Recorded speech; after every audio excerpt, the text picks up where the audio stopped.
I'm Nic Harcourt, and I'm here with Ryan and Israel from Blind Pilots. So good to see you guys. Thanks for coming in. Good to see you too. Yeah, thanks for having us. I know you've been here before, but time has a way of just sort of ticking along. And we were looking when you got here to see when it was. And it was actually 2016, which is like 8 years ago. Yeah. Been 8 years in between records, which is a long time. So first of all, tell us how you spent the downtime with the pandemic, and then how were you able to come back around to writing again and making this record? Because I believe you did not write for a long time. Yeah, that's right. Yeah, I spent a lot of that time just kind of banging my head against the same wall, reading different books on creative process and going to therapy for writer's block. Okay. But I ended up writing a batch of songs that was going to be the Blind Pilot album, and I ended up pivoting last June and decided to write this album, In the Shadow of the Holy Mountain, in the month of July, and just give myself that challenge, like whatever came in that month, that would be the album. And it ended up being a really good thing to do because it was just more playful, it was fresh, it was, I wasn't expecting the songs to be perfect or great. It was just this time constraint challenge, and that really helped. Why couldn't you write? You said I had to go to therapy. I mean, I don't want to get too personal into your shit, but... I tried changing everything about my process, everything in my personal life, except for the atmosphere that I was surrounded with in music, like in Blind Pilot, like the whole ecosphere.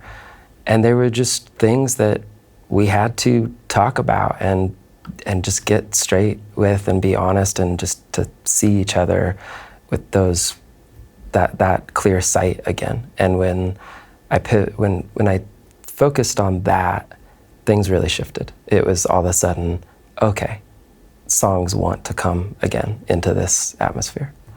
So as the songwriter, you're the guy who really has to deliver the material before the band can come back together to start recording it and playing it. If I can ask you, Ryan, a little bit about the downtime for you.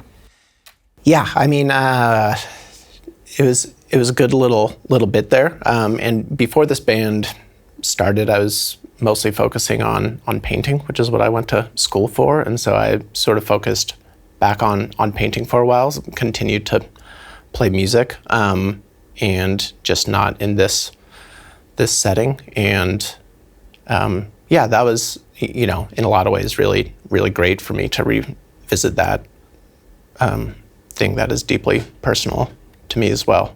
But it certainly feels great to be playing music again.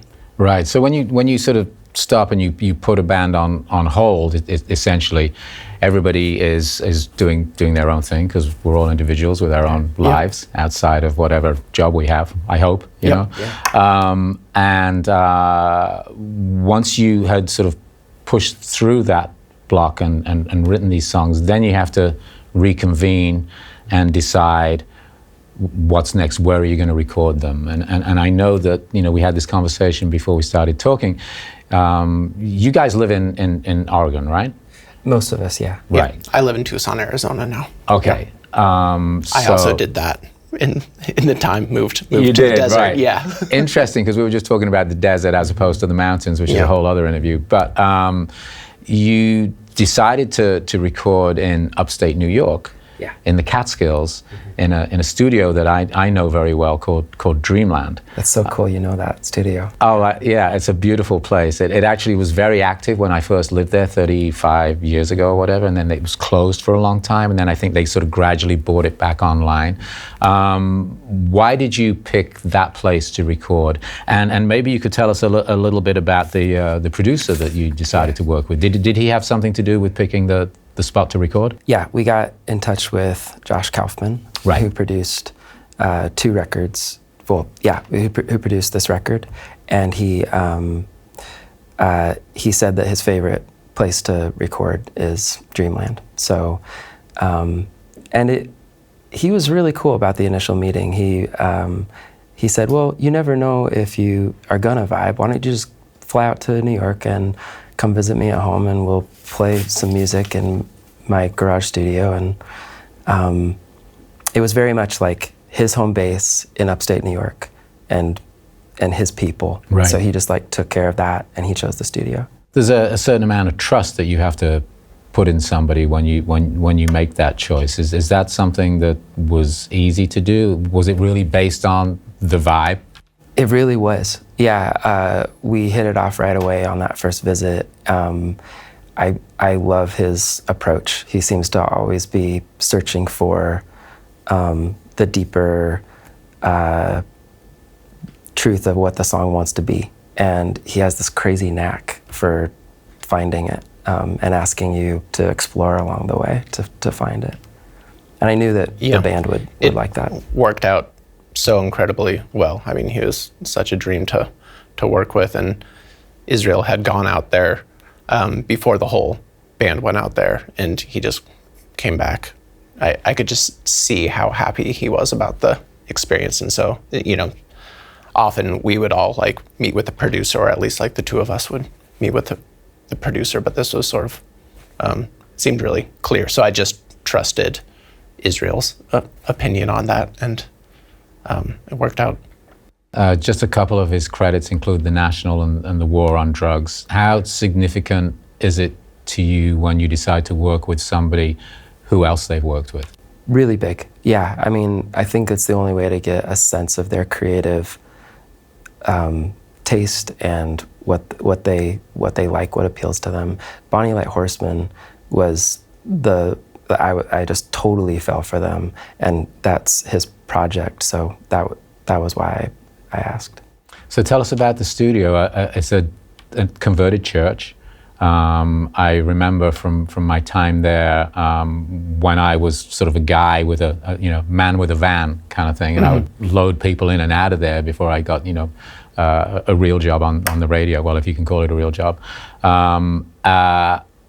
The drums. Tell us about cutting drums in that place. I mean, such an incredible room, and on this one we really leaned into the whole band playing together, and so there was like an isolation booth for drums for some of them. Then some of them we did in the big room all together. But yeah, there's so many fun things to pick through. I mean, there's a whole other room just dedicated to percussion instruments that just you can go through. Full of gear. Yeah, and I mean, there's like one like leather wrapped drum that was as big as this desk. Like, not even exaggerating. It was just huge. Yeah, and so it was great. You could tell that it's just like so much music had been played there. It was not a sterile studio by any means. Did you track most of the stuff live? It sounds like you did. Yeah. Is that something that you've done before? We've done it for different sessions before, but mostly in studios we've tracked single or maybe just like a rhythm section and then added.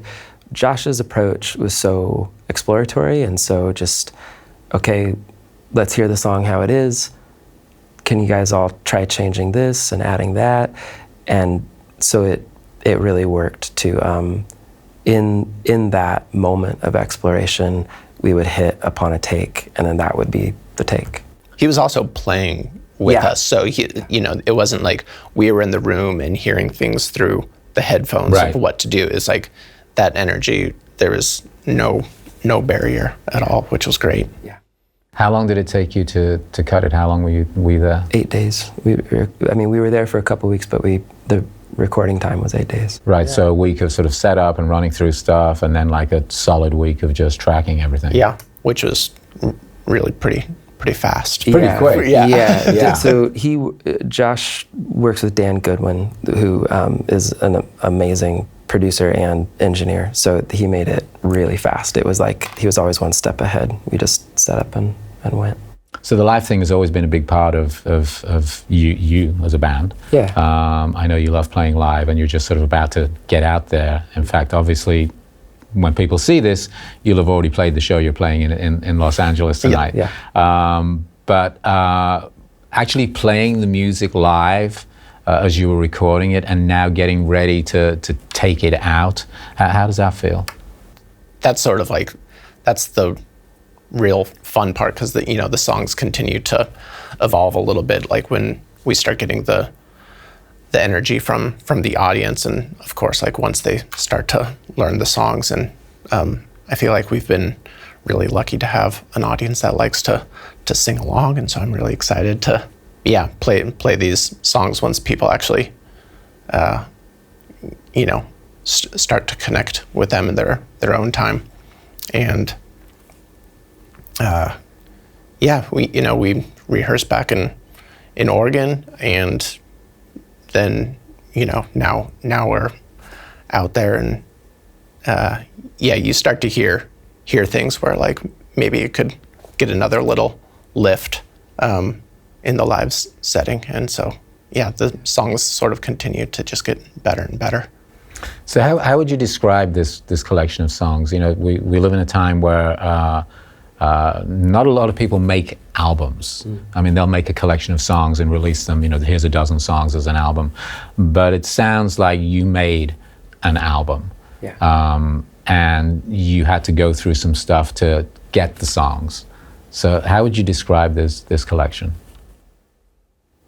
It's funny. I'm still learning from it because, like I said, it was just this output of a month of writing, and I wasn't questioning much. I was just like in acceptance mode, whatever was coming through. And it wasn't until we mastered it and I was listening back that it really emotionally hit me what the album was about. A lot of the songs that I didn't even like see it, this common thread. But there are some common threads and themes, things I was going through at the time, a lot to do with ancestral lines and the stories that we continue on. That's a thread in it. There's a thread of like trying to return to friendship, to connection. The first track on the album is kind of like a sweet thank you apology song to Ryan for waiting so long for me to write. That's Jacaranda, right? Mm-hmm. Yeah. Like that one. Yeah. I like Jacarandas. I'm glad you know what they are. I was like, I wonder how many people know what this plant is. Beautiful tree, beautiful flower. Yeah, well, we have them in LA. Yeah.